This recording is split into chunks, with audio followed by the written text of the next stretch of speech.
This is Alex Vincent, Andy Barclay from Child's Play. We're going to be watching the first film here. This was 20 years ago when I was 6 years old. I'm Catherine Hicks. I play Karen Barclay, the mom. And I'm K.Yagher. I'm the Chucky doll builder, puppet master. United Artists, which made the first film and none of the following films, which is why it's always been on its own DVD. Hey, you got a pretty good credit on this, if I remember. Yeah, I was excited. I got top billing. First time, huh? Chris said it was, he deferred, because... Chris Sarandon? Yeah, he said I had to carry the picture, which I thought was touching. Brad Dourif, unbelievable actor, of course, from Cuckoo's Nest.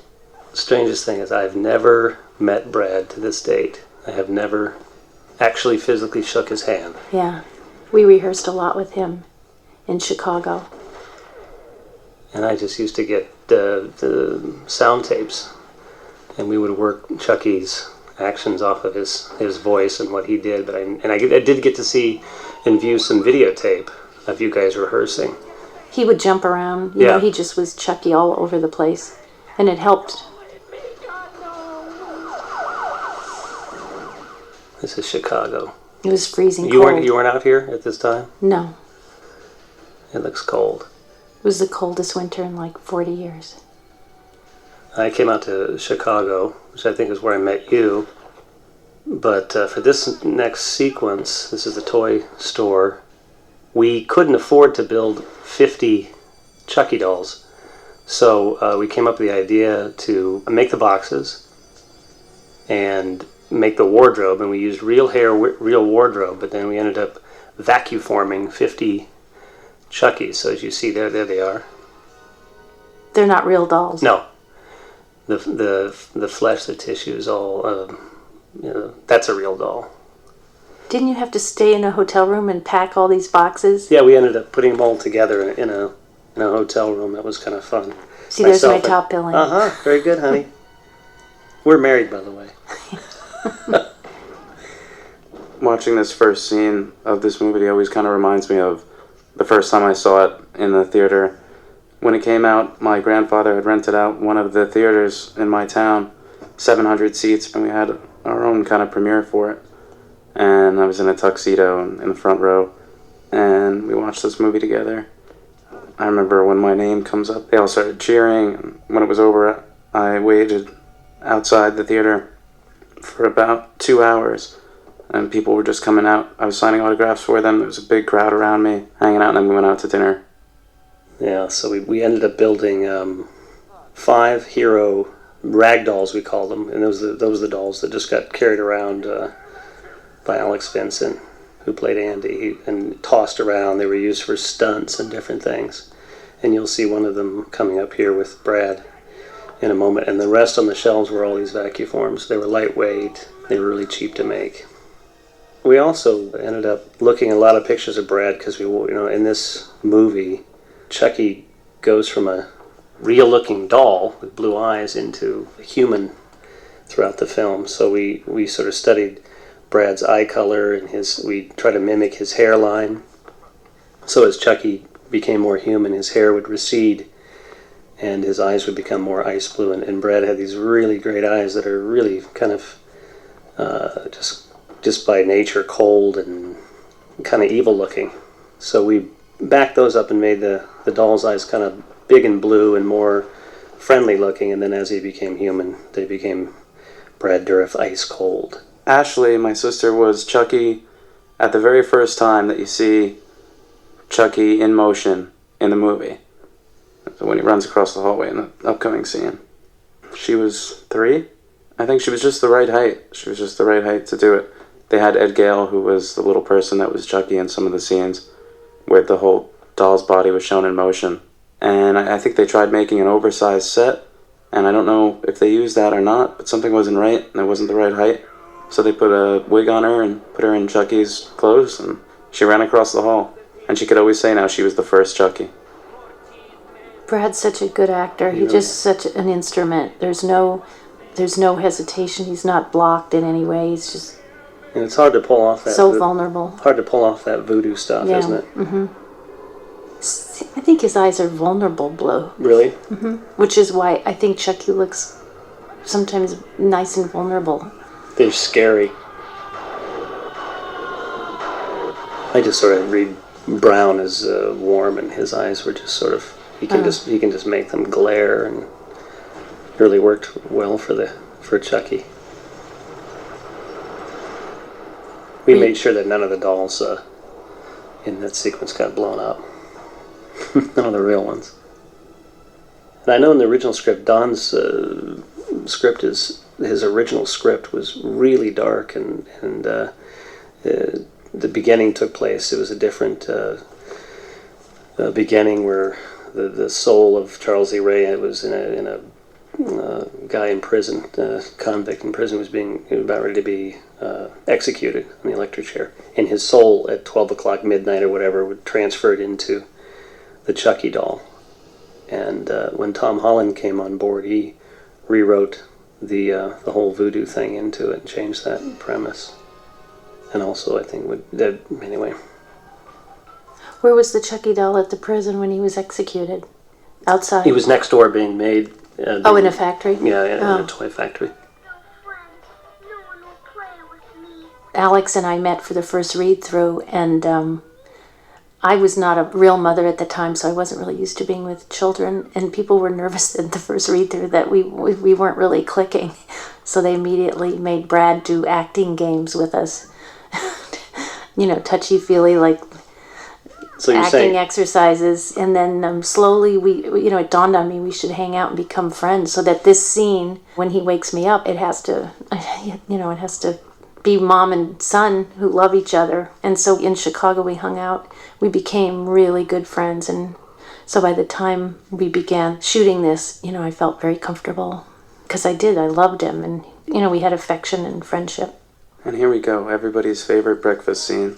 My whole life I've been asked questions about this scene, and everyone thought it was just the most adorable scene ever. And I think they just told me to be as excessive as possible with everything there. Keep filling it up, keep pouring more sugar in, get as much butter on that thing as possible. I think I had a lot of fun doing that. This is funny. We built all the doll parts, and this was one of the talking toy dolls that we built, and the skin is made of urethane and stuff. Now we use silicone a little bit better, but it was sort of a stiff material. But we were able to pull that off, and then David Kirshner came to me and said, hey, we need to do a commercial for the movie where the little doll is talking while a oversized doll is standing next to him. So I had to quickly hire a costumer who built walk-around costumes for amusement parks and things, and she came on board and put together that big-headed Chucky. And Tom Holland, the director, is the voice on the commercial.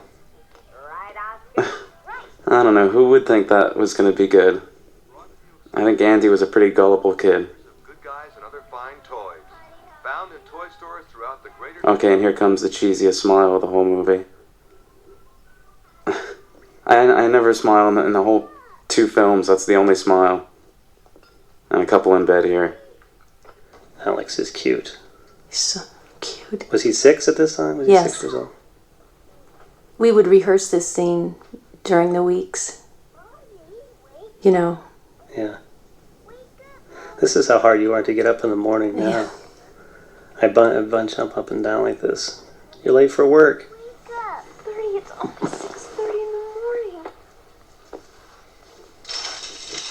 It's hard to play a mom if you're not a real mom. I can tell when actresses are playing moms and that they're not real moms now. Now that I'm a real mom. How long you been up for dinner? You're believable here. Yeah, because we're friends. But you can't do these scenes and just, meet and then shoot the next day. It would be horrible. Just excellent. You've always liked that haircut, too. Yeah. The helmet. The helmet haircut. I thought it was cute.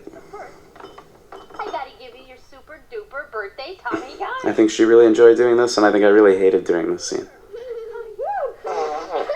That's 1. How many years old are you today? 2. Oh, happy birthday, Pumpkin. Thanks. Can we open my present? I know that I was 6 years old when we made this, and I always guess that. I guess this was Andy's 6th birthday, but I don't think it ever says that. So I guess I was just turning 6 there. Did they audition any other kids besides? I don't Did you know. meet anybody else besides Alex? No. Oh. Getting the role of Andy for me was really just luck, I guess, and timing. I had been auditioning for everything from when I was 5 to when I was 13 in New York City 3 or 4 times a week. I remember getting this character in the script and the idea of it, and my mother was concerned that it wouldn't be something right for me anyway. She didn't want me to die in the movie, that was for sure. But I got to go and audition in New York for it, and I got a second call back in New York, and then I finally got flown out to California to go up against 1 or maybe 2 other kids for the role. And there was this one scene that actually kind of contributed to me getting that role, I think. It's coming up in a little bit after Aunt Maggie plummets to her death out the window. When I say Aunt Maggie was a real bitch and got what she deserved, I was really, really uncomfortable about saying that. When I was in California, my mother was actually in the room with me for the audition, which I remember being odd and uncomfortable for me because that wasn't usually the case. And I was there, I don't know who was in the room, maybe David Kirshner, Laura Moskowitz, Tom Holland, I'm not sure who. But I remember I had to say that line, and when it came up to it, I got really uncomfortable, I froze up, I didn't want to say it, and I pretended that I didn't know the line anymore. I didn't know what it was I was supposed to say. So they said, okay, well, let's try it again. We'll start from the beginning, here are the lines, let's do it. And it got up to that part, Aunt Maggie's a real bitch and got what she deserved. I didn't want to say it, I froze up, and I actually ran out of the room and went into this bathroom, and I started crying. And my mother came and was like, what's wrong, what's the matter? You know, what's the problem here? I know you know the lines. And I said, I don't want to say that in front of you, I can't say that in front of you. So she went back and she told them, no, he does know the material, he just isn't comfortable saying bitch in front of me. So I think we went back and I changed it for the sake of the fact that she was in the room with me. But I think they were so convinced that I really had forgotten the material and didn't know what I was doing. So the fact that I fooled them into thinking that, when really I just didn't want to say the word, I guess they figured, hey, this kid could act, he fooled us, let's give him the job. That last scene, I would think, was the first time I met you. Yeah, that's right. You handed me the doll. Yeah, I came on the set and it was all wrapped up from. It was so cold. It was the coldest winter in 100 years. 60 below or something, wind chill factor. And I just came to the set, and I would think my eyes were the only thing that was showing. And I walked up and said, Miss Hicks, here's your killer doll. The funny thing is, when we were in Chicago, which is here, this is across from the Palmer House downtown, a real department store. And we did this, we rehearsed, in the hotel convention hall with tape on the floor with Brad and me and Chris, and it was all this emotional stuff. And I really was in denial about the doll. I thought, I do not want to have to deal with this doll. It's just going to make it a horror film. But when we go back to LA, we're going to have to start dealing with the doll. But then it got... The real star of the film. Yeah. But once I saw the 12 puppeteers and you leading them and the incredible, elaborate, technical know-how that goes into it, it was really impressive. There's why, thank you, honey. There was 3 puppeteers just for the face. One person did the eyes, another person did the mouth, and then facial expressions, the brows and the cheeks were done by a third person. Then there was a puppeteer that just handled the head and body, and then 2 separate people, a left and right arm, and then 1 guy in the hands. Now that's not for this doll here. This is the toy version. That was a 2-man job. But did you talk about Brock with the mouthpiece on? Yeah, Brock Winkless. He did all the lip sync. They wear this head mechanism where when he talks, the servos sink in with Chucky's mouth. It's like a football helmet chin strap that's hooked onto a little potentiometer on the side of the head, much like these headphones we're wearing. And as he moved his jaw, it would move that potentiometer, and then that would translate to Chucky's servo, and it would move his jaw up and down. And then he had to work the lips with 4 joysticks with his fingers. To go forward. To have him push out and, Articulation. Yeah.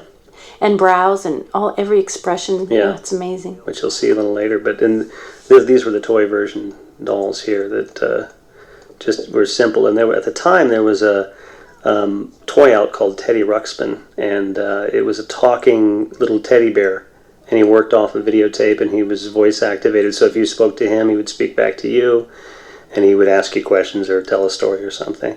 And then there was a doll that just hit the market just before we started Child's Play called Corky, and he was also a talking little boy, and he had curly red hair, looked a little bit like Chucky did, and we actually kind of used him as a prototype. Sort of studied him because they had gone through, the toy company had gone through all that, work, just getting to, running, tests with kids and seeing what was likable and whatever. So we were able to say, hey, look, he had brown eyes and he did have freckles, and we wanted to kind of capture some of those things in Chucky. So we did look off of him. This is a funny scene here. Dinah, she was carrying him so many times back and forth. I think we did this 5 or 6 times. But she turns see the dangling arm? That always bothers Kevin. Well, it ripped off. Oh, yeah, it looks terrible. Thanks. She kept carrying it back and forth, and then we did that shot, and then we had to come inside the bedroom and continue the scene. And by the time it got around to that, the arm had ripped off. Things that happen.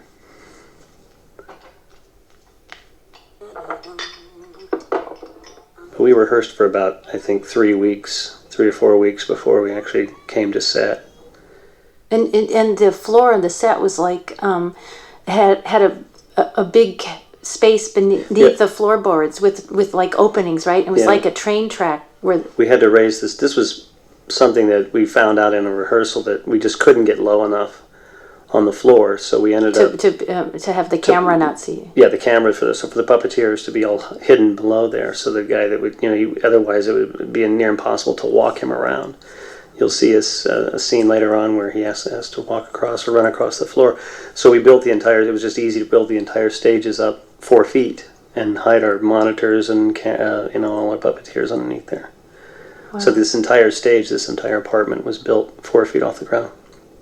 Did you guys all squinch? Don't you need more footage under? We were on little apple boxes sitting down below, and I actually didn't puppeteer anything myself. Just coordinating. Whenever I do stuff like this, you have to have somebody kind of overlooking the whole character, being the third eye, sort of. You were on the monitor. You were next to the director all the time. Sitting next to Tom or nearby, and on the walkie-talkies talking to the puppeteers down below. Come on, under the covers. Hurry. There were many, many scenes that we shot about the backstory of my husband who died and the boy's father. And it was a tragic accident. And there was just a real meaty role. Even though I knew it was a bit of a horror film, you can't resist a juicy role. But I had just come off Star Trek IV, directed by Leonard Nimoy. And I don't know, you're just sort of in the loop, and I had to audition several times. In fact, Chris Sarandon came to my apartment. We rehearsed together, and I think I remember calling Leonard Nimoy and saying, put a good word in for me, and anyway, I got it. I got a call from David Kirshner, actually. He had talked to a makeup effects artist named Rick Baker, Academy Award winner for many films, including American Werewolf in London, and I had worked with Rick a couple of times, and he had called up Rick, I think, gone around town just to kind of check out who was who, and Rick was busy. He actually called Rick to do the job, and Rick was busy, so he recommended me. And he reminds me to this day that because of that, he made my career, and I'm married to Catherine because of his introduction to me to Child's Play. But anyway, so David came over to the shop and looked at some of the work I'd done. I'd done Nightmare on Elm Street Part 3, and I had this mechanical Freddy head. That was the only thing, animatronic or mechanical that I had in the shop, and I turned it on and worked the servos and stuff like that for him. And after a couple of meetings, I got the job. He gave me the call, and I got the job. And that's how I first got on board. So yeah, this coming scene here is the scene that I was talking about. My sister Ashley, she's 3 years old, and she happened to be the right height for this. And it's the first time that you see Chucky moving right there, and that was my sister Ashley. Andy? So she can always claim that she was Chucky before anyone else. I remember we had lots of parts. We probably had, as I said, we mentioned I had the 5 stunt dolls, and then we had two toy versions that had their eyes blinking. Then we had several parts. We had screaming heads that were angry. We had neutral heads, different types of heads for different reasons. A burn Chucky, all this kind of stuff. But there were still certain situations where the whole movie was storyboarded, but we still had to come up with things last minute. And one of the things was using, little Ashley to run by in that sequence where which is this little boy's little sister. This is Alex Vincent, who played Andy, his little sister Ashley. Did she come on yet? I think she's been on, yeah. Oh, she runs in the background. Yeah, she runs around and she's and then later on, you also use little people. Ed Gale doubled as Chucky, and we had to build a 30% larger Chucky costume and head. And that had mechanical eyes in it, and also a set. A giant set, so that he'd look like the little person would look like a little doll. Yeah. Did you ever go in and sit in the set? Did you? Just once, I think. Yeah, it makes you feel like you're a little kid again. To sit in a 30% larger sofa. So, so we used her at times for kicking and different things, and Ed came in handy a lot. Well, I'll point out shots that were Ed Gale, but he helped out a lot. Yeah, I guess being the age that I was, I really didn't know too much of what was going on outside of my scenes. I worked with my acting coach a lot, and I did tutoring a lot, and I was taken to and from the set to pretty much do what I've been practicing with my acting coach. And that was about it. I mean, I think I had a general awareness of where the rest of the movie was going. I read the script like 10 times by myself, and pretty much taught myself how to read with that script. So much so to the point where I knew everyone's lines perfectly, and if they ad-libbed or changed it in any little way during filming, I would be like, cut, stop, that's not how it was said. And they had to explain to me, no, he could say it his way. Karen? Yeah. Who else would it be? Is something wrong? No. Dinah Manoff, my Aunt Maggie. I have some memories of working with her. I don't remember too much off the set with her, but I remember the scenes I had with her pretty well. She was really sweet. Now, would you stop worrying and give Criswell a kick in the pants for me, huh? I used to watch her on that show, Empty Nest. Hey, listen, thank you for everything. You're a real pal. Oh, yeah? Yeah, give Andy a kiss for me, will you? There was actually supposed to be a mouse or a rat in this scene, I remember. I remember that because they had the mice there. I remember playing with a couple of the mice that they were supposed to use for this scene. Didn't you acquire some mice from this scene? Yeah, the mice never made it in the final cut. This shot coming up here, there's a mouse behind there. There's supposed to be a mouse behind that. And then I heard at the end of the day that they were going to take it for snake food, so I took them in my trailer and kept them as pets. How many did you take home? Like 9. Is that normal for actors to do that? Then I gave them to a local school. So the mouse was supposed to be here. I don't know why. I don't know why they cut him. He was shy. Here it goes. Oh God. That's still frightening, isn't it? But I remember that it was the coldest winter I think Chicago had in so many years when we were there. It was freezing. It was like the middle of the night. We were waiting for that to happen. And the setup was forever, and it just took so long. And we were so cold. I remember my eyes like watering and freezing to my face. Who are you waving to? I just put that bit in to establish that she takes the same bus and has friends on it. Okay.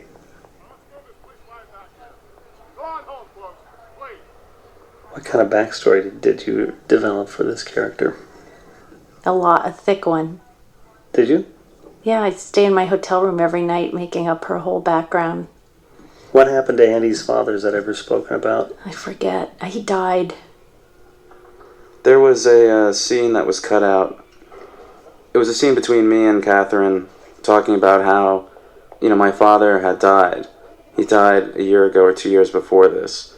And that was a big part of why Andy was so vulnerable and could fall for what this doll told him and do anything the doll told him, because Chucky used that information to his advantage and told me that he was sent down from my father. He's there to help me and to watch me, and he was sent from heaven by my dad to play with me. And we had a real touching scene, I think, where I was crying and upset about missing my father, and I don't think we ever even filmed it, or if we did, they cut it out and I never saw it. But I think that further explains how vulnerable Andy was and able to be taken advantage of by this doll. Could I talk to you out in the hall? This was the first time I became aware of audience participation. They'd screen the movie and people would press buttons, and then they would to score the they would movie. recut it according to test screenings, which is a common little now. scary. Very common now, but back then you're saying it wasn't happening as much. No. I was like, you mean you shape the film over and over again? How much time was it between this scene in here and then you running in Chicago? Do you know if it was a month the or two exteriors were, like a month, 2 months. later? How do you get back into knowing what you did? Is that just something that Tom... That's the challenge of film acting. You just Yeah, have to remember where you were and prep, and you have to do an emotional prep to be this. If you were running into the building, you have to jump up and down, so when you're coming into the room 2 months later on a Hollywood soundstage, you have to be out of breath and probably shivering. These are hard lines to... The whole thing, I think, for actors would be difficult to pull this off, because the whole idea of a concept, obviously. Yeah. Dolls don't come to life, or do they? Yeah. Well, you just attach, you're fighting for your child and your friend, Chris was really good. Sarandon is... What are you implying? We love him from... Well, Fright Night is where he met Tom Holland, but Princess also Bride. Princess Bride. I love his character. He's a good New York stage actor as well. It's a good moment for you. I like this. Going on? Andy, I want you to go to bed. The detective and I are very busy. But Mom, Right now, please. Man, that doll was almost my height. And he was heavy, too. Chucky was heavy. good guy Pete. Look at the size of Chucky's head, or compared to Andy. I never liked that, because I didn't really meet him until we cut the set, or a couple of days before we actually started shooting. But that was necessary only to keep...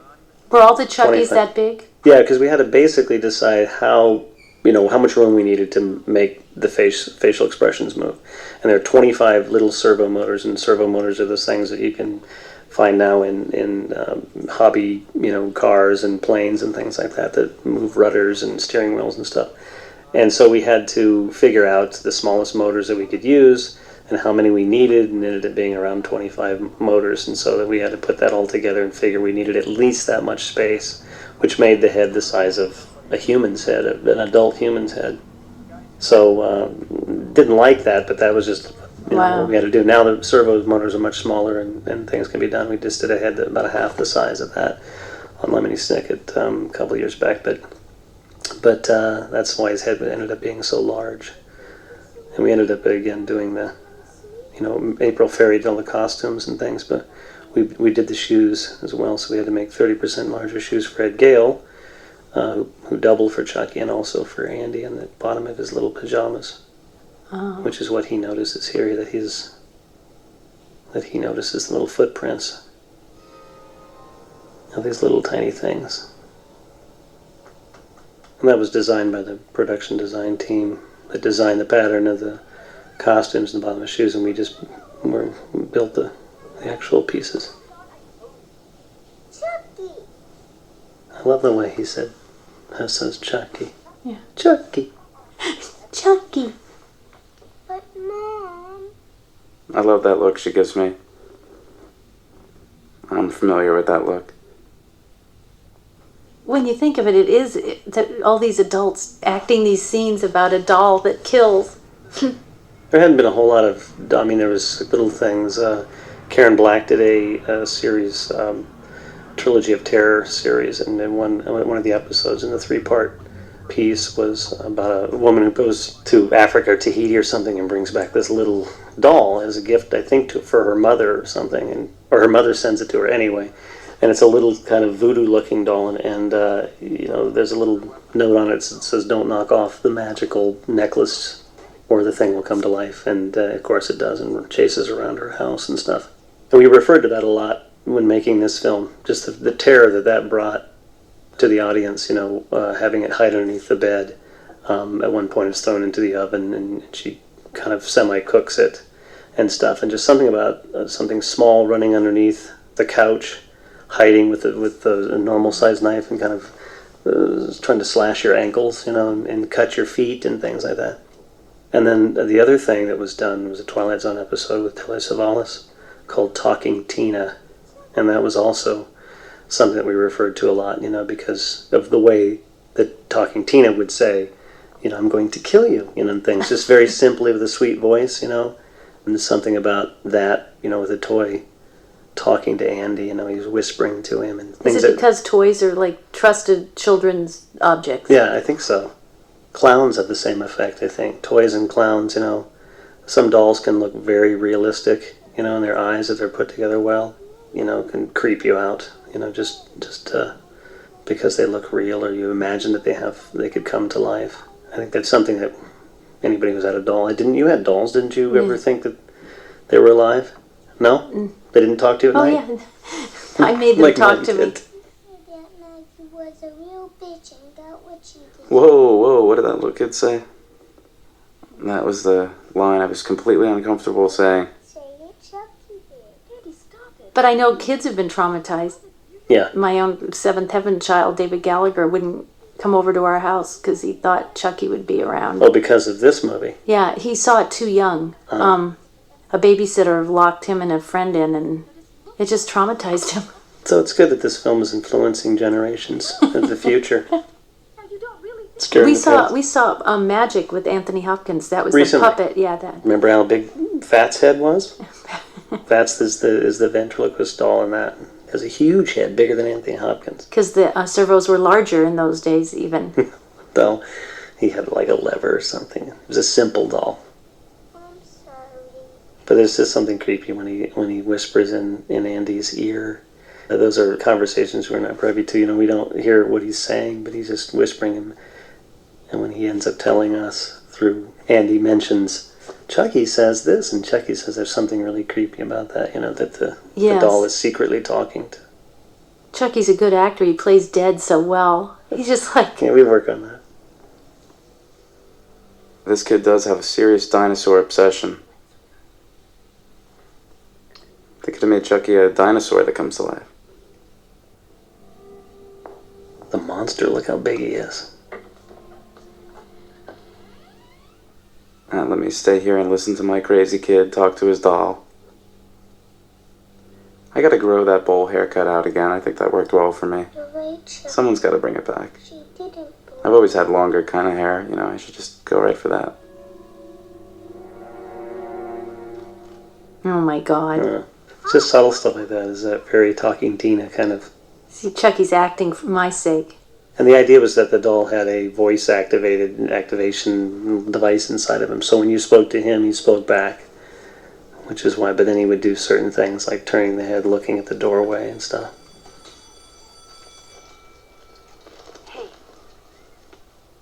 This scene always reminds me of something that was actually really special between me and Catherine.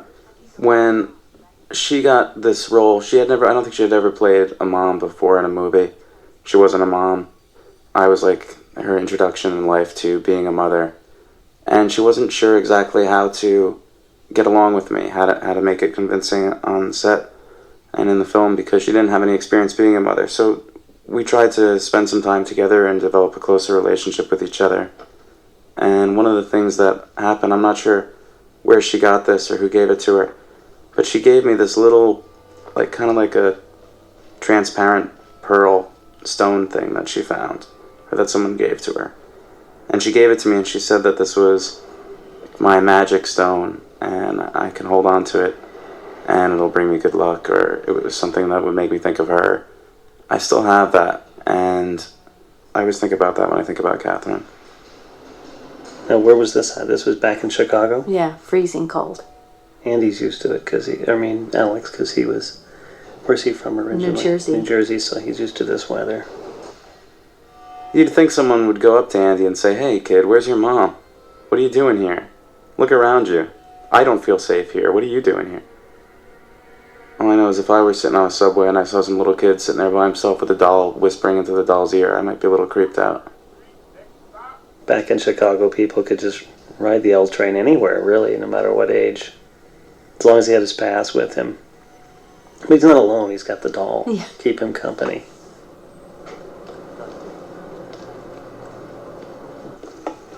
I had gone to Chicago to set up the initial toy store sequence with all the vacuforms, and then came back to do this Eddie Caputo sequence at Eddie Caputo's house, where they actually blow the house up. And I had just flown into town, and they took me right to this set. I don't know why. I had nothing to shoot, just, I think, to meet Tom. So I remember sitting in a trailer right in this neighborhood. Oh, maybe we shot this beforehand? Yeah, it's true. Maybe, and then we did the exterior Oh, really? store that you worked at, exterior, after this, I think. Oh, this was everyone's favorite line. Probably my least favorite line. You stay here. I have to go tinkle. I've been hearing that my whole life. Are you ready to do the interview, or would you like to go tinkle first? If we're on the topic, I'm likely going to hear that, yeah. Right there, Chucky.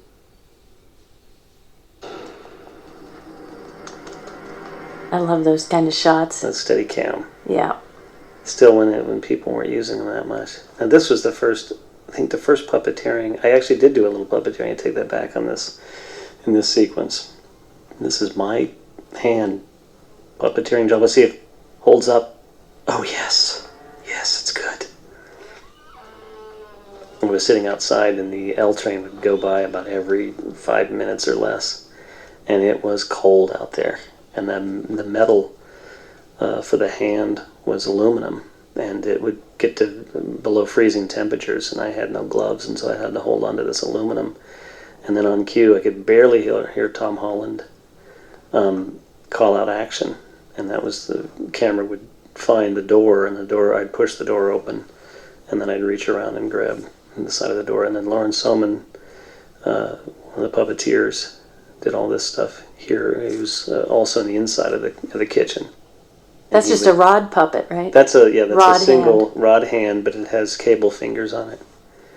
And we had foam latex skins at the time. We used silicone. Now it's much better, but so it kind of was thin, and it would sort of poke through. You could see the mechanics popping through.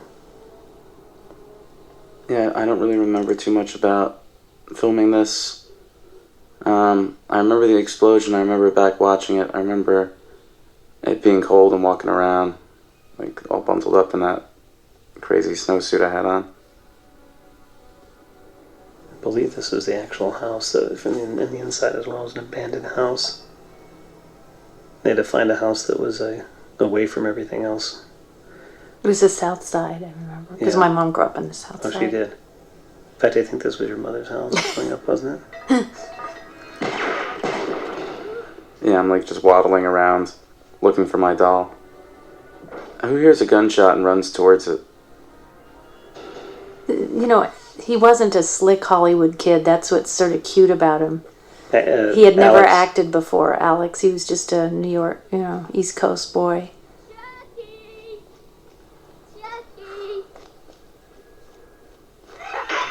Chucky. Brad's great laugh. I think that really sold the whole character of Chucky, is that laugh. It's both evil and entertaining at the same time. So the way that Andy survives this explosion, right there, if you see right there at the front of the screen, there was a ditch that Andy just fell into. And we actually shot it where I did fall into that ditch. And then after this explosion, I came climbing out of it, walking around still looking for the doll. But they cut that out, I guess, so it made it a little unclear of whether or not I was alive for this scene. I was standing right there. It was a huge explosion. About a brick, It was obviously a one-take deal. And it was hugely, I was there and watched it all blow up. The concussion was so enormous, I guess people from all over the neighborhood complained. That things were broken in their house. And UA got a lot of phone calls about potential problems, chandeliers and glass breaking and stuff like that. I don't think any of it was true, but people were trying to make claims because they heard it from miles away and they could feel it. I feel like it's so difficult for Andy to talk, for him to get the words out. I guess all kids talk like that. This is where one of those scenes was where I tell Chris all the backstory, and This is a scene that was cut? Yeah, and I'm worried about... Karen actually is concerned that he's lost his mind because of the death of his dad. There was all this other backstory. I remember going over this scene and trying to get it right with my acting coach and working with Catherine on it, and trying to express how frustrated I was getting with the doll, where I punch him in the stomach as hard as I can. And this is the first time where Andy really starts to change his mind about Chucky. Up until now, he was still doing everything that he said, thought that he was good, and now when he's faced with the possibility of being taken away from his mother, he realizes this doll is not worth this in my life, and he's trying to screw me over, and I look for him to help and bail me out here so I don't look crazy, but he doesn't want to help me at all. And so he instantly becomes my enemy right here. Every time I see that, I chuckle. I don't know why. I just love when he punches him right in the chest. Mrs. Barclay, my name is Dr. Ardmore. I'm from County General. I've seen more than enough. Maybe Andy should spend a couple of days with us. So that's it. Now I'm locked away, and she has to go back and deal with this doll. She's still carrying the doll everywhere. I think you just dump the doll at this point. Tell the kid, look, you obviously can't handle this doll. He's a little too much for you, and I think you gotta cry about it for a couple days, but we're getting rid of the doll. Everyone thinks you're crazy, you're locked up in an insane asylum. Why are we still keeping this doll? And so I remember, I think after I saw the dailies for this, I think I came to you. I was trying to find reasons to talk to you, actually. Because, puppeteers don't... Well, when Chucky attacked me, he thanked me for help making the doll look good, because there was some problems, but I kept resisting what was not a force. Right. I pretended like it was a force for 1 second. I think the doll locked, whoever was operating wasn't pushing hard enough. So I've since fired him. But also, just that you're by yourself alone in a room, acting by yourself, talking to a doll, and it's hard to pull off. I pretended that he was a snake, because I don't like snakes. I don't like dolls.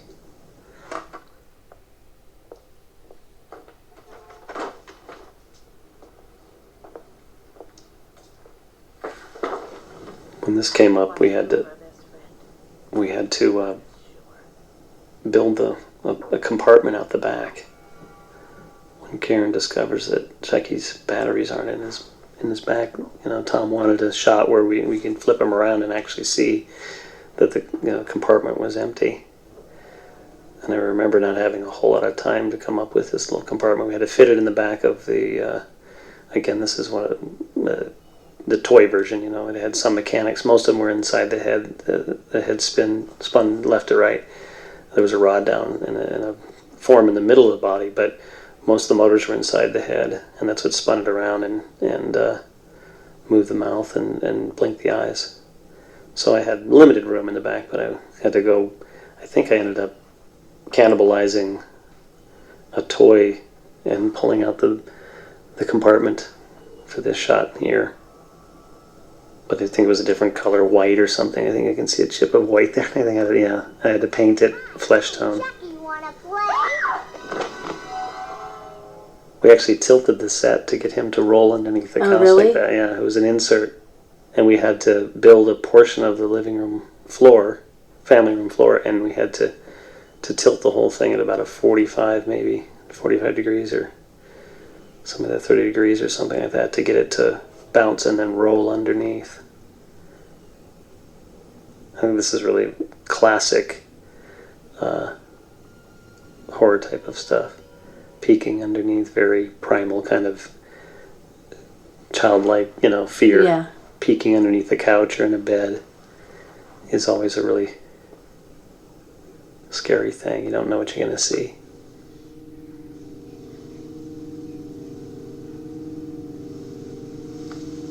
In this sequence we use several dolls. That's a dummy. Then we use the toy version earlier. And then we'll switch into this is the first time you'll see the full animatronic doll. The first time it's animated? Yeah, you see it. I said talk to me, damn it! All right. I'm gonna make you talk.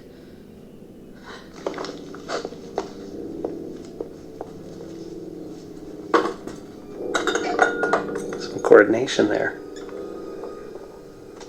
What do they have underneath there? Some kind of... I said talk to me, damn it, or else I'm gonna throw you in the fire! You stupid. This is a nice struggle here. I love how Chucky looks there. His little brow goes up, his little nose up. Yeah, when they set him on fire, I wouldn't be there on set to watch it. Because it scared me, I guess. I didn't want to see him on fire. Because I liked him a lot. I finally did get to see the movie at the premiere. It was so much fun for me because I hadn't seen any of this stuff. And especially a lot of the scenes where Chucky comes to life. Even though I had reactions in those scenes, a lot of it was cutaway reactions to me because they tried to limit how much of that I saw. I think for a fear of traumatizing me. So I really got to see a lot of it for the first time. And also, I think with the hours that I was able to put it into work, I spent a lot of time at tutoring when I was there and resting and stuff, so I didn't really see too many scenes that I wasn't in. Very few. Only if it was something really cool, like the stunt guy falling out of the window or the building blowing up. Yeah, we used the mechanical Chucky, but in that case, again, Tom wanted to... You know, the thing is, the unfortunate part about working with animatronics is sometimes you're limited to parts. You know, you can only shoot from the waist up, and in that situation when he comes to life, there's a puppeteer just below, if you remember, holding on to the body of Chucky while people are working the arms and the hands and the face and the head. And Tom wanted to have a shot of the full body. We couldn't necessarily get that. We did make a flailing Chucky that actually could be, and it is used in certain sequences, but in this one it wasn't. It was too mechanical looking, and Tom wanted more floppy movement with kicks and things like that. So again, we employed little Ashley, Alex's younger sister, and we put her in a costume, and I think it was your stunt double or your stand-in. You know, it was used to thrash around. It was probably one of those late night insert shots, and you would go home, and we went ahead and shot it with little Ashley kicking at you, so you could feel that you were seeing the whole body, even though you were only seeing pieces. It's more effective, the idea that Chucky wants to get out of the doll. You know, you need something to be angry about. I think now you have a villain who's content and happy with his family, and that's not a villain. How did you get them? Chucky bit me. Try saying that line. Yeah. Well, it's good because I think it works, doesn't it? Yeah. Because you're trying to convince people of a ridiculous situation. That isn't a good part of town to be in. See, it's so cold you can hardly form the words. You don't want to go down there at this time. These are all more scenes filmed in Chicago. All the outside scenes in this first film were in Chicago, in one of the coldest winters ever. And I remember being so cold, and I couldn't wait to get back to the trailer. Any of these outside scenes that I was in, which luckily weren't that many. But I had a much better time in California. And I think we filmed all the Chicago scenes first. And then we went out to California. My mom at the time, who's from Chicago, and she came to visit me on set, she said, you've got to wear a hat. It's ridiculous. Any Chicago girl would wear mittens and a wool hat, and I didn't want to. I said, Did you? Oh, it was your choice? I didn't want to wear a hat the whole Because film. you mess up your hair. Oh, it'd just be weird.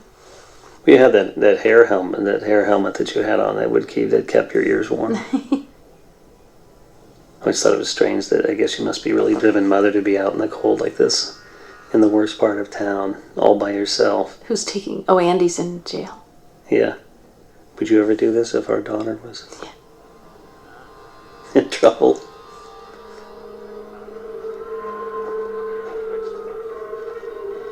Is that real blush on your cheeks? Is that real cold? Yeah.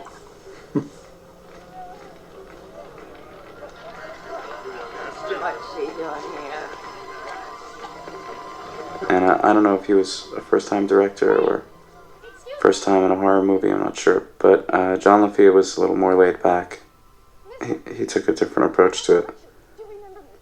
Tom Holland was a little more harsh in knowing what he wanted and demanding it. And not so much with me, I got along good with him, but people knew he got the job done and he was good. And they expected it, I guess, and were able to get me off set pretty quick when he would get frustrated. Not enough. What else you got? That's all I got. All you got? Wait, yes. All you got? Wait a minute. Oh, you got a lot. No. No. No. No. Wait. No. Ooh. Hey. Oh, Christ, he's a cop. All right. What about the rest of you? You want to party too? Remember, I think that insert, I was there when they shot that insert, and I think it was the executive producer was involved. He was either the one striking or receiving the insert of that knee to the groin. The interesting thing is Chris Sarandon and Brad Dourif were both nominated for an Oscar the same year for Cuckoo's Nest and Dog Day Afternoon. Neither of them won. And they're both from West Virginia. Now it all starts to make sense. Well, wait a minute. Something. Maybe someone is telling the truth. Maybe I'm not crazy. God damn it! My son's life is at stake. Now, what was it? Place where he said he got the doll. Charles Lee Ray died there. Who? The Lakeshore Strangler, the man who's partners with Eddie Caputo.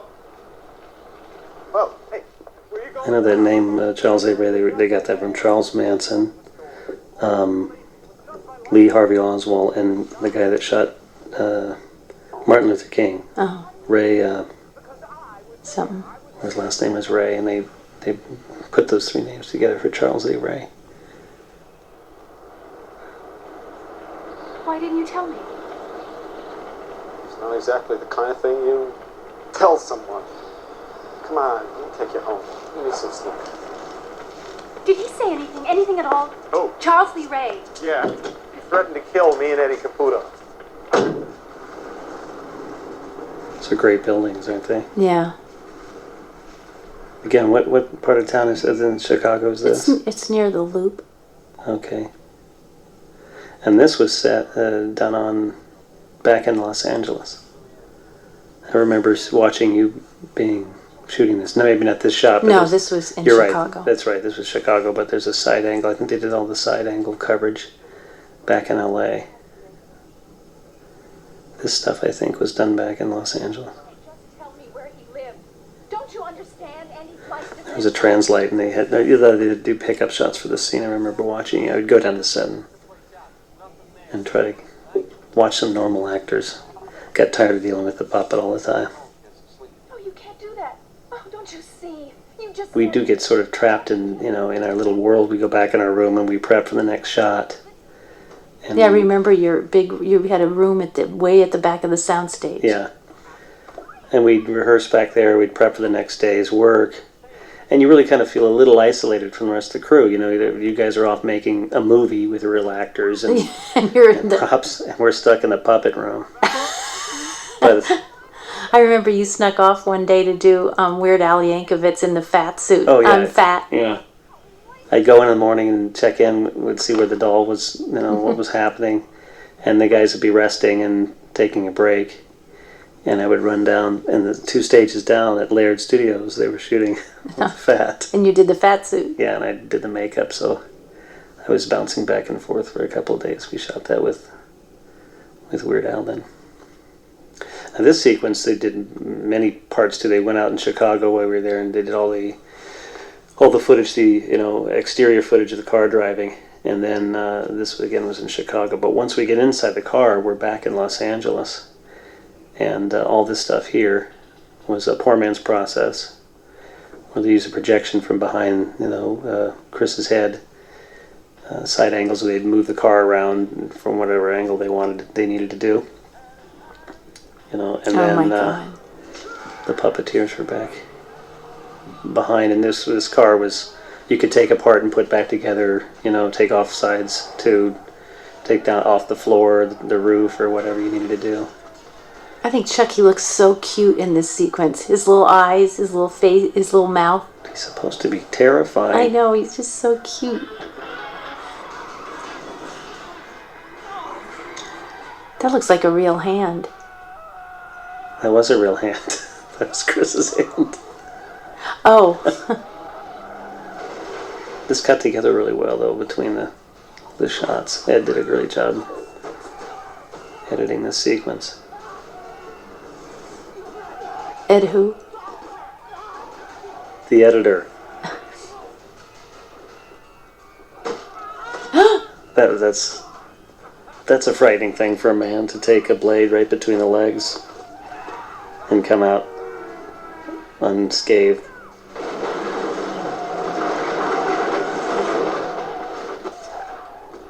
This is one of the more exciting things. Chris said this was like the longest, most difficult sequence for him, for sure.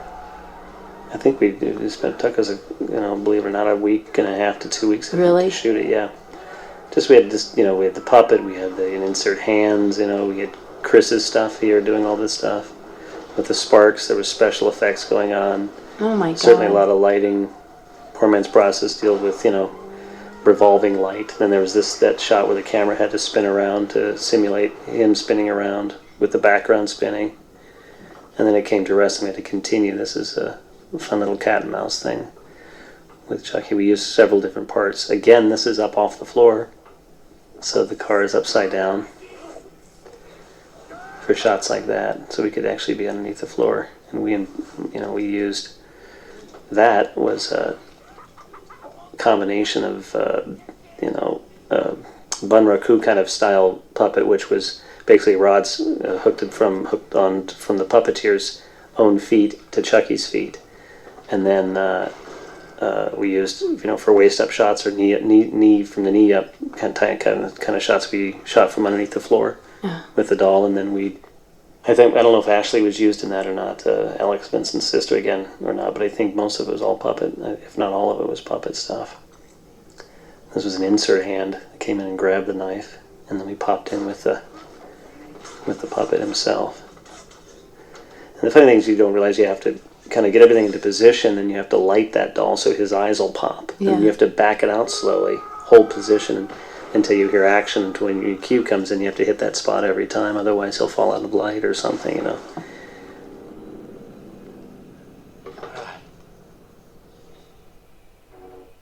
There was also a moment where they wanted Chucky to sort of get up and, before he ran away, to flip off Chris Sarandon, give him the bird. And they wanted it in a wide shot, so they decided to use Ed Gale. And they did the shot, actually, with Ed Gale in the suit jumping up and flipping off Chris, but it just didn't quite cut together well, so they pulled it out.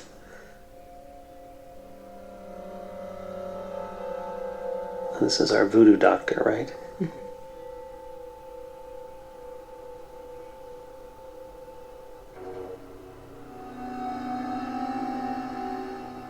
It's so much fun when you make a movie to see the new sets, like you go to work and, there's this, wow, you get to react to all this. Set decorators are unsung heroes. And they're usually up the night before all night long trying to put this together.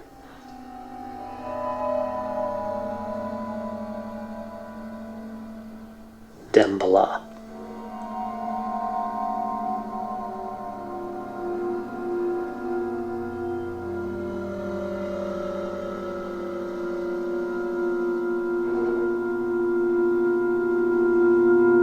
Karen. I can't help to think about Chris Sarandon in the Fright Night. I see him I coming never out of saw the shadows. Fright Night. Back to the station. Pull Ray's file. I learned the couple. The Tom Holland film. And he spent a lot of time with this man. Oh, I played a little affection there. If I linger and look at him. I remember deciding that Karen could not be falling in love with him, but just appreciating him. Very subtle. This is my favorite part of Chucky, really? when he does that walk forward, that long monologue. Over here. Now here's the first time we ever used Ed Gale in the suit, and the 30% larger set. Not there. No, this is all Chucky, and he's reaching his final stages. So he's right here. That shot right there was Ed Gale. You can, to me, I can tell because it's a full body shot. But look at his little upper lip. Yeah. Everything's so real, and his skin looks thin and real. I remember there was one guy who had this control panel that did all the expressions on his face, like his eyebrows raising, and I used to be able to mess with that stuff when I could. I don't think I ever did it in any of the scenes of the movie. I don't think they trusted me with that, but I was able to mess around with it, and I just thought Chucky was really cool. You know, again, that's coordination. You know, if one person's doing the eyes, he's doing the blinks and left to right and up and down. But he's got to coordinate that with the guy who's doing the brows and the cheeks, and then the mouth, of course. The mouth is almost a separate element, you know, but you do have to sneer and you have to make expressions that coordinate with everybody else. How long did you rehearse it? Well, we started with 3 weeks, about 3 weeks, and that was just to get us doing walking coordination, moving hands together. We had a guy on the left hand and the right, you know, left arm and right arm, and so to get them to clap or to bring their hands together was very difficult. In subsequent pictures to Child's Play, we ended up making a slave system, so one guy could work the arms, and so he could bring them in and out, you know, and we moved into servos and stuff like that. But it was tough to get 2 different people to come together when they were holding things or bringing things up. Again, this is a combination. Ed was great because he could be used on all these little insert stuff when a hand had to, you know, break some. Yeah, do something, you know, more difficult than just wave or move around and have to grab a hold of something and snap the leg of that little doll. It was a perfect place where we could use like that. Yeah. Grabbing the knife out of Chucky's bib was difficult for the doll. He could do it, but it just took, again, it would maybe take an afternoon just to rehearse just for one shot. Well, it was easier just to bring in Ed. We didn't have to have a different size set because it was so close, and we just put the camera just on close-up of his bib, and he'd pull the knife out, and we'd get through the sequences a lot quicker. I love his eyes because they're light blue and they're just really, doesn't look like a doll to me at all. I mean a fake doll. Looks like a person. Again, the look of him was made to look like Brad, so we took that doll and then slowly gave him Brad's eyebrows and coloring, a little bit more realistic coloring. We even talked about giving him a 5 o'clock shadow. The voodoo doll in that, just a side note, my brother is a sculptor. He does likenesses, and he sculpted the little head of this man, our the actor. voodoo doctor, yeah, for that sequence. So I get the whole family involved. Hold it. Wait. Well, I mean, you can buy the voodoo doll thing if you're going to buy everything else in this movie, you know, so you could have a voodoo doll. This whole movie is based on voodoo. It's the only way that this could have been possible. I don't think he's going to make it. Let's get his soul into him like you got into doll. What? You must stop him before he can say the chant. Kill him before he can say it. But how? How? Heart. His heart is almost human. It's the only way through the heart. I want to finish. That was good. That was good. I want to finish this sentence. Heart. He never got to it. Now this was interesting. We did some of this in Chicago. That's Ed Gale again, in the Chucky suit. Because our doll was animatronic and had a jerky nature to it, it was actually great because it was forgiving. We had, we were able to move it, and if it wasn't perfect, it was okay because it was a doll. And it sort of took on a look after a while when we shot with it. It started looking a little jerky. So it was decided that when Ed was in the suit, that he needed to also move that way. And instead of being by himself, we brought in a mime who came in and helped Ed move a little. He would hang out with us for a couple of days and kind of cut the idea of how the doll moved, and then he taught it to make Ed move more like the doll and more robotic. And this was a big scene for me, one that I was afraid to do for a while. I went over it with my acting coach over and over again. I'd like to hear someone else's story of it, because from my memory, I really just started crying. Seriously, I'm not sure what triggered it, and whether it was just the nerves of knowing that I had to do this scene, but I really did lose it, and I was crying. And when filming this scene, we actually ran out of tape, and I had to wait while they changed tape, and I was told that I said something like, "Oh, I'll keep crying, don't worry." And I cried for the whole 10-15 minutes that they were filming that. Here's a sequence here, right here is Ed Gale walking across the floor. You can see Ed's... He's good. Yeah, and Good pantomime. We Good ran jerk. this about 18 frames, which is less than 24, the normal frame rate. We ran it to 18 just to give it a little bit more speed, and also to emphasize the jerking. That's also Ed in the background then in that shot there. So Ed practiced the moves, and then we shot it. And again, it was a 30% larger set in both cases, so it goes together pretty seamlessly. But yeah, back to Alex. I remember Tom was trying to get him to shout louder, and he left the set and went way on the other side of the stage. And I can't hear you, Alex. I can't hear you. And he'd shout that out and to get Alex to scream. I'm way back here, Alex. Scream louder, that kind of thing.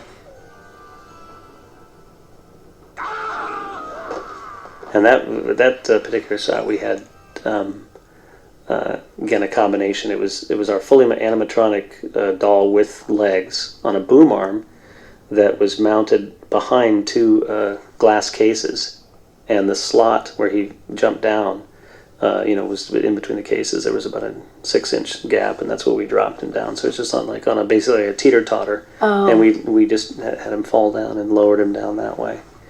And that was I think that's probably one of the few times you'll ever see in this movie Chucky in full body shot. And then as he rolls across the floor, we used Ed Gale again.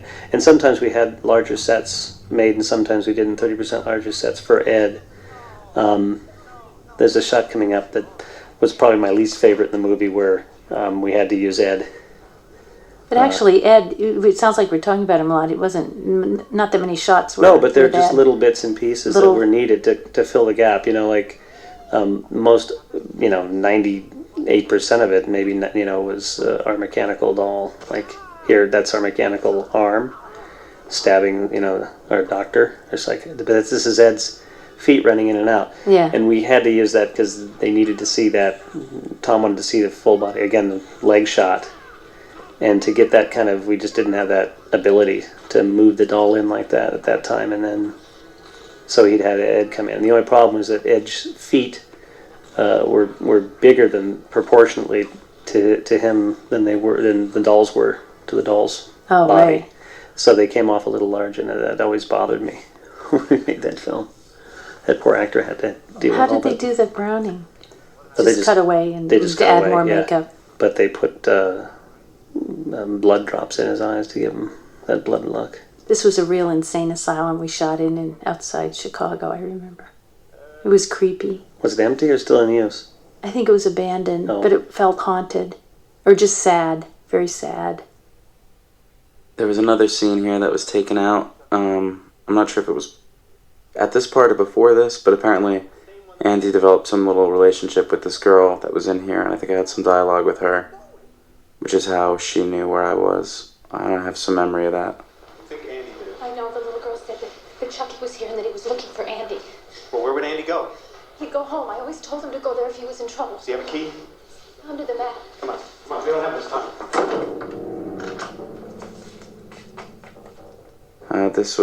I had to move that because I remember trying to pull this over it and it got stuck time and time again on that carpet.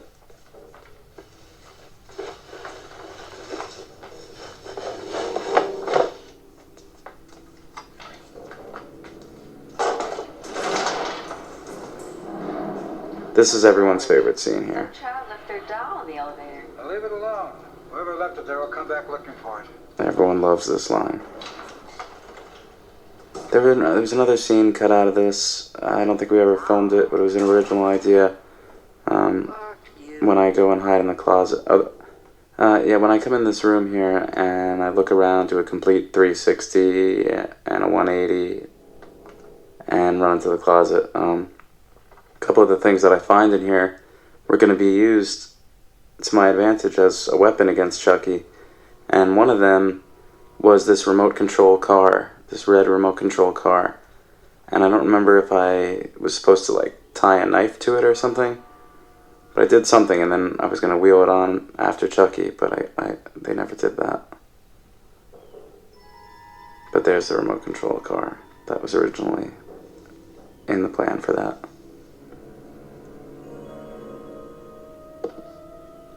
So I assume maybe that was in the script all the way up until it was time to shoot because we didn't end up using it. So just pick it up and kind of forget about it. And I grabbed this little foam bat instead. Well, it was really a foam bat. It wasn't supposed to be. That's Ed Gale. Again is Ed. And see, I mean, we did the 30% larger head, and it had blinking capability, the one that Ed Gale wore. And it really works well in quick cuts.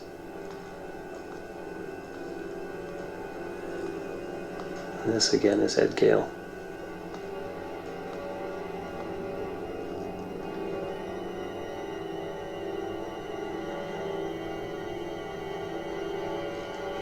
What a brave little boy.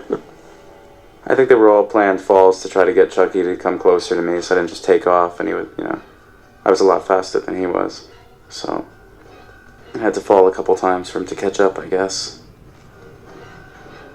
We had It's a little glidey. He looks like he's on a roll. He was on a skateboard.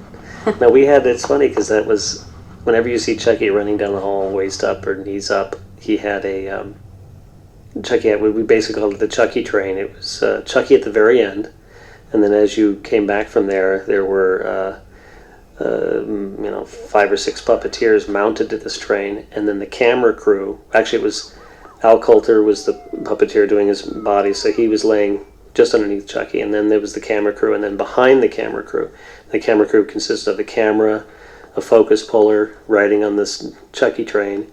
And then behind the camera crew was all the puppeteers looking at monitors.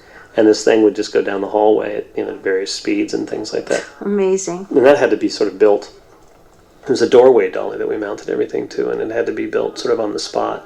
A lot of this stuff was storyboarded. We tried to figure it out, but again, this was the first time anyone had done a doll like this, and we were kind of, learning as we would go along. We couldn't figure everything else out, in meetings. We had to kind of get in there and sort of combine old techniques and new technology and kind of come up with innovations. Yeah, things on the spot. I had a really hard time keeping my eyes closed, so they're like twitching like crazy, but it ended up working out because there was a spell being put under me, and I wasn't in a steady sleep or anything, so I ended up increasing it to full on twitching. Yeah, I started squirming around, which made it seem like that was always the issue, instead of me just having a really hard time keeping my eyes closed for the scene.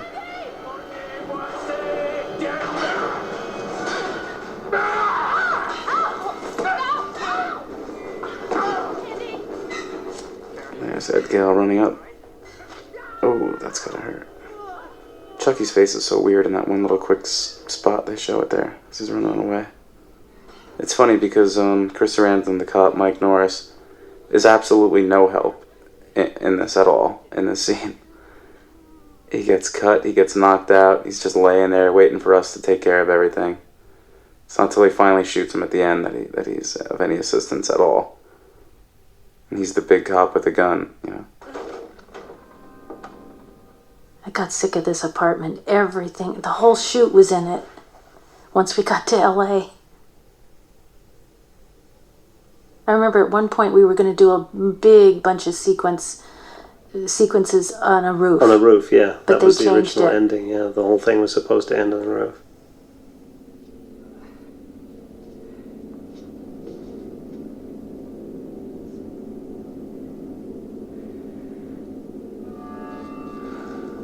I remember I think we decided, Tom Holland wanted to move the whole thing to the roof just to break it up. Because I think he was getting tired of doing scene after scene at the same location. Why didn't they go to the roof? It was I think it was a financial. We were running out of time, and to build a roof and he just wanted to flatten roof. And I remember it was a big production meeting right there in that living room set where all the parties were chiming in on what it would cost and stuff, and we just found out we couldn't make it work. There's a couple of shots in here where you can actually see Al Coulter in the fireplace if you look carefully, dressed in black, where Chucky's flailing around. This is a rod puppet. Whenever we had to slam him around and really beat him up, we'd use the backup dolls and the rod puppets and things like that, because we tried to protect them. And he's got a screaming head on right now. we tried to protect the actual animatronic one from getting damaged.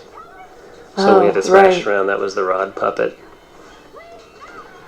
with a screaming head on. A roar head or a screaming head.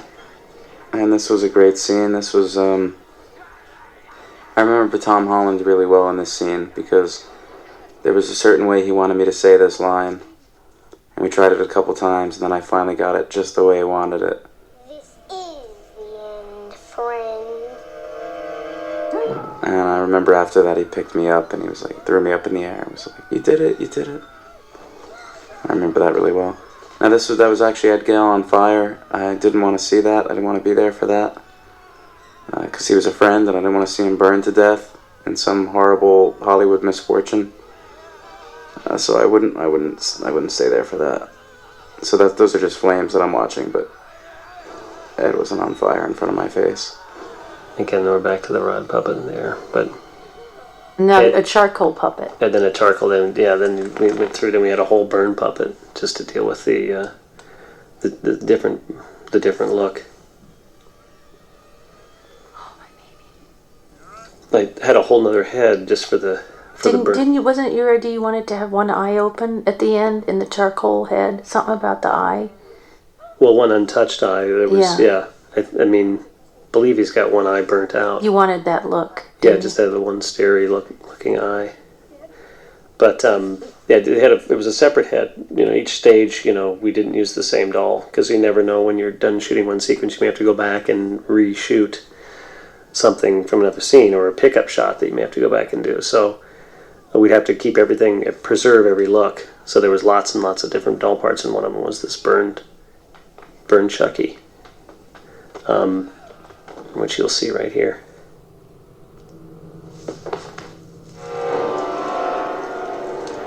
In his glory. Oh God.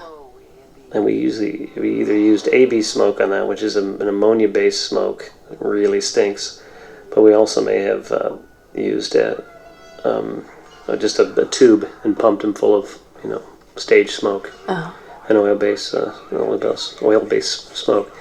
As I say, I actually wanted to have a burn look, so I ran a foam latex skin for the head, and then I physically burned it and took a torch to it.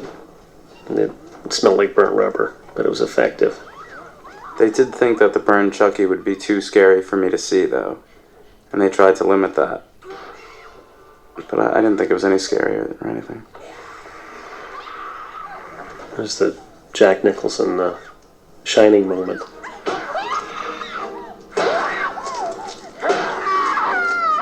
That was looped. I hated that. I had to loop it. Ugh. A great screaming face. That's that. When you open your mouth, your eyes go really wide. It's a great look.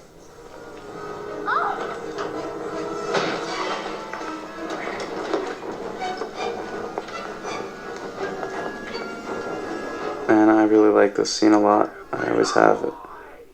It's just like, Catherine, the mother, protecting her son any way she can.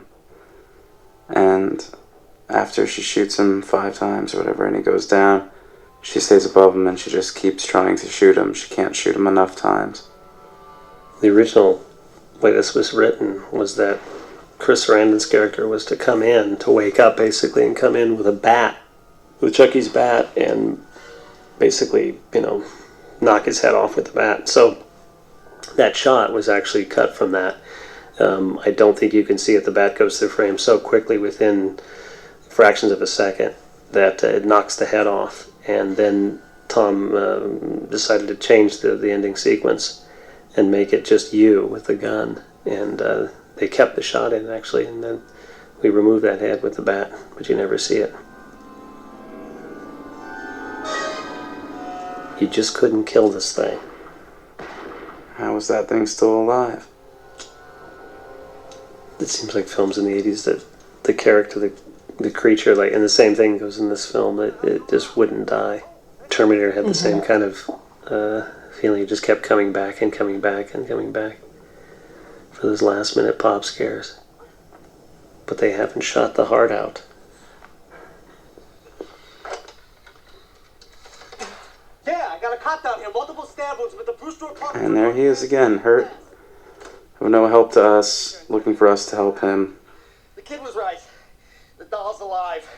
He almost got the three of us. What is it that he's holding on his leg right now? What going to happen to him again? I don't get it. All right, well, go on. Check it out in the hall. They're scattered all over the place. But don't... He got stabbed once on the lower side of his leg, and now his thigh hurts really bad. It must be like a pulled muscle. And he needs our help.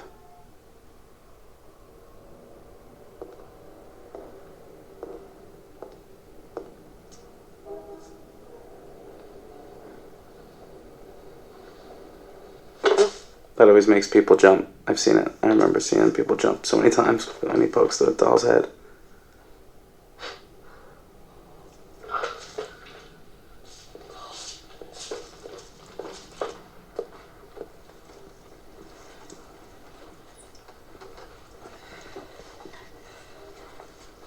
Okay, Mike. I'd like you to take a look at this thing, okay? Because there's no way this thing's alive. I like his dirty teeth. Thought I told you not to touch it. Mike, will you... Chucky is one slick killer.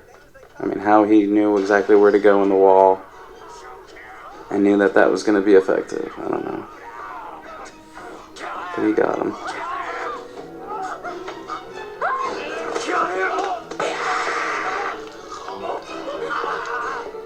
And he's got some grip.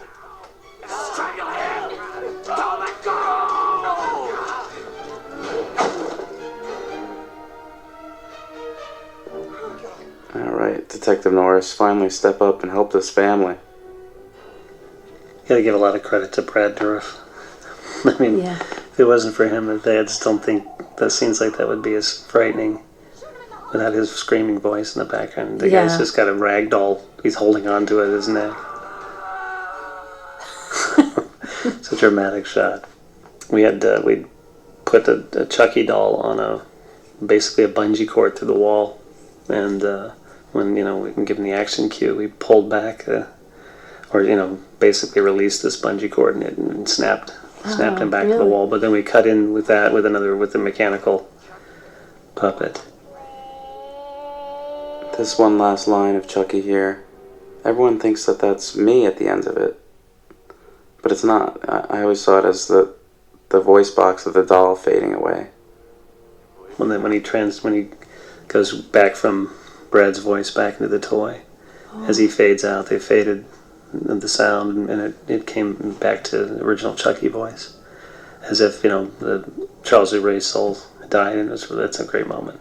And I think they all must have gotten locked up and committed after this.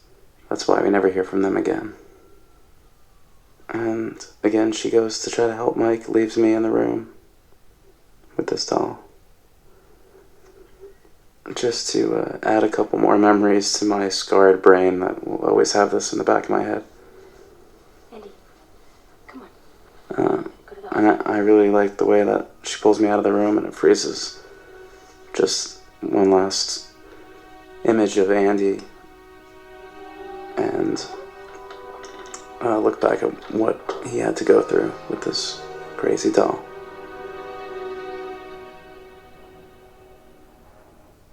Well, definitely after making this movie, going to horror conventions and meeting fans and talking to people, and just basically my whole life, the number one question I've always been asked my entire life is, did you have nightmares from making this movie? And were you traumatized by making this movie? And I absolutely was not. I mean, there wasn't anything scary about it at all to me. I thought Chucky was awesome. I thought it was a cool doll. The way they got him to work I thought was fantastic, with the wires that came out from underneath him. And I knew the puppeteers that worked on the doll. And I always kind of wanted to mess with it myself and try to get him to move and stuff when we weren't filming. So I thought Chucky was just the coolest thing. They tried to limit my exposure to him when he was alive, because I think they were afraid that it would have a negative effect on me and I'd be scared by it. But I know I wouldn't have been, because I really thought Chucky was just really cool. I mean, I completely understood how fake it was and where they were going with everything. So I was never scared at all making that movie. I mean, I think being in a movie at 6 years old, that could put some trauma on your life possibly, but not this movie in particular, being a horror film and being about a doll that tries to kill me. I never had any fear of that. it's fun to watch again. Yeah. I've enjoyed it. It's funny. Just going through this, you just feelings and memories come up. It was a good thing ultimately, a great thing for my career, you know. And met my beautiful wife. And I got the head guy. No, and also you realize how much goes into these films. You know, just listening to you talk about it now, nobody knows how much goes into it. Detail. It was about a 3-month build, I think, to build everything. So, yeah, it was a lot of hard work, you know. It was a great ride, though. There will always be lasting memories in my life from this movie. It will always be a part of my life. I may have really walked away from show business when I was 13, and I don't know if I'll ever get back into it, or if I'll ever have any other roles in my life, but my whole career as an actor, as a kid, is pretty much summed up through this film. I mean, it's pretty much the only thing anyone's seen me in, and it's the source of the questions that I've been asked my whole life, and it will continue to be. And I think the experience that I had making this movie, you know, the second one I was a little more comfortable because I had been there before, but the first one I was a little bit closer with the people that I worked with, and it's something that I walked away really proud of the film for. And, you know, I may have been called Chucky a lot through high school, and I may have gotten some attention from it that I never wanted in my life, but it was a really good opportunity for me to do something that will be remembered, like, in this world while I'm alive. And I think even if I never make another movie in my whole life, to be a part of this had a very profound effect on my life and will continue. And, you know, just like the line from the movie, whether we've always gotten along or not, you know, Chucky and I will always be friends to the end.